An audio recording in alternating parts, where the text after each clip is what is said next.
I guess it's time. Actually, Raw, despite the interruptions from near-death experiences and God trying to smite me, the first little part of Raw wasn't too bad. And the main star of Raw is now Cody Rhodes. We couldn't wait to not see him in AEW, and now I want to watch everything he does. As Jimmy Hart would say, what a fresh coat of paint does for people. Can you believe this? He went from their own fans booing him out of the building to him being the god of Raw, and the people are into it over there on that side of the fence. You can't say they weren't, because they were. No, they were, and I think it's a different audience. I mean, that's one of the big takeaways when I was watching it, is just, if you look at the makeup of who's in that crowd, you look at the ages, you look at the kids, it's a different audience, and it's an audience very accepting of the Cody story as it's been laid out and the way he says it. And it's a perfect story. And I'm still not even completely calm and happy with the way he's saying it, because he's so well-spoken. Well, the common man aspect is, I'm thinking somebody, is going to need a thesaurus, but it's a perfect wrestling story. There's well-spoken, and then there's talking, going out of your way deliberately, using words that you really don't need to use, and it doesn't connect with people the same way it would with, let's say, a Dusty. My favorite Dusty Rhodes made-up word, a ribbit-a-gurgy. It was a battle cry he had in Florida in the 70s, and it may be from a Western movie. I have no idea, but a ribbit-a-gurgy. People loved it. Anyway, so they start Raw with a package of Seth and Cody at WrestleMania, and then again last week. And the first segment is Miz TV with Cody.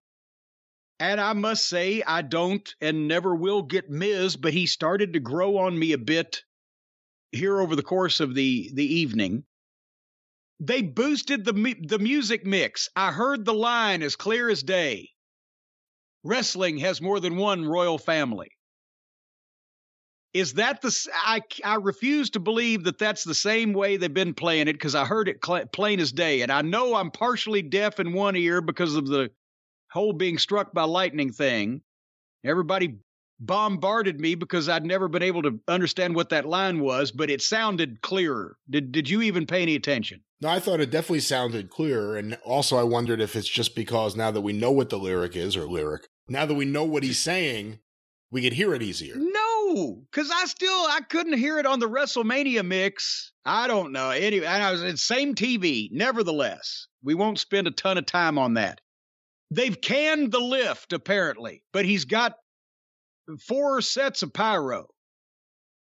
So, I mean, he was on a flat fucking ground here. There wasn't really any way they could raise him up, I guess, unless they got my heating and air people to drill into the ducts.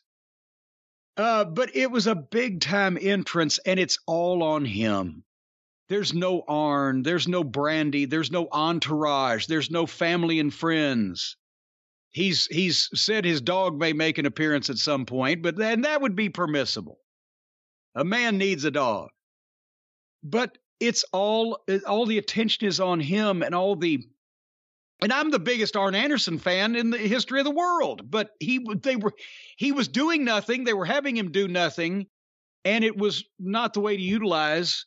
I understand where Tony Khan was going with because Arn and Dusty were rivals for so long now, he's blessing his son with the knowledge of, then do something with it. Besides Arn standing around with a Waffle House menu, and once a year he falls off the stage. Anyway. The fans are chanting Cody, and did you hear?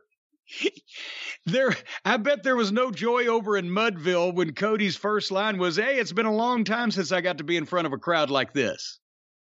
I thought that was a very interesting opening line, yes. And it could be taken a number of ways. The size of the crowd, it didn't look that big. The positive, I'm just saying, the positive outpouring of the crowd is probably but it could be taken a number of different ways. But he kept, upstaging Miz as obviously that's what this was designed to, is to get the new star over. And obviously we now know that they can't say shit on Raw like they can on AEW. But I don't know. I like him using the wrestling terms like belt and wrestler. I mean, a wrestling term like wrestler. My God, where have we gone to this point? But when he called Miz, well, a good old reliable Mike, he called him a full-blown carny. Is carny now a thing just in normal life where people call shady people or crooks or shysters carnies, or is that only in the wrestling world? And then in that case, is that reference over the WWE crowd's heads because the only ones really deep enough into it to know what a carny is to begin with are the AEW fans? I've never heard carny used by anyone outside of the world of wrestling, and half the people I've heard who use it in wrestling misuse it. Yeah, I was about to say, don't use it right either. And the Hardley boys think everybody's a carny somehow. They're two of the biggest offenders, actually. Yeah. And they're actually two of the biggest carnies, and they don't even know it. Yeah, really. They don't even know it. They're two of the, if you go by the old school wrestling definition from 80 years ago of carnies, they're the two of them and don't know it. So Miz had to correct him. I bet Cody knows it, that they're the two biggest carnies. Yeah, he knows it. But Miz had to correct Cody about it's a title, a championship title, a belt holds up your pants. So now they're making Cody a babyface to the fans who hate the goofy WWE verbiage. And we've talked about even the modern WWE fans, right? And people, let's say they started watching WWE only, no other forms of the wrestling business, 5, 6, 7 years ago, recently, whatever. Do any of those people ever say, did you see the sports entertainment show last night? Or did you get the tickets to sports entertainment? Or do they ever use that phrase? Nobody does. No. Nobody ever, even the new fans, because it was Vince's marketing ploy, because he thought that advertisers, and there's obviously a lot of truth to that, didn't respect the wrestling business and want to spend money on it, so he was going to call it something different and make perception reality. People have been laughing at me for 30 years for telling that story. That's basically the honest to God truth, and only now that people have been exposed to inner workings of how Vince's mind works do they realize that's exactly what he did. But that's why nobody calls a belt a title. Well, now they do. They've got that one. Even some of the modern wrestlers call, let me see your title. So he got that one over, but they can't get sports entertainment over. I saw a clip or a photo, and it must have been from WrestleMania. I don't know what they call it, Fan Access, whatever their convention is for WrestleMania, and where they sell the replica belts. And the store, like that, the marquee said championship titles. And just even seeing the words together, it's so awkward. It's so unnecessary to get around saying the word belt that everyone uses in boxing, in wrestling, and everywhere else for a championship belt.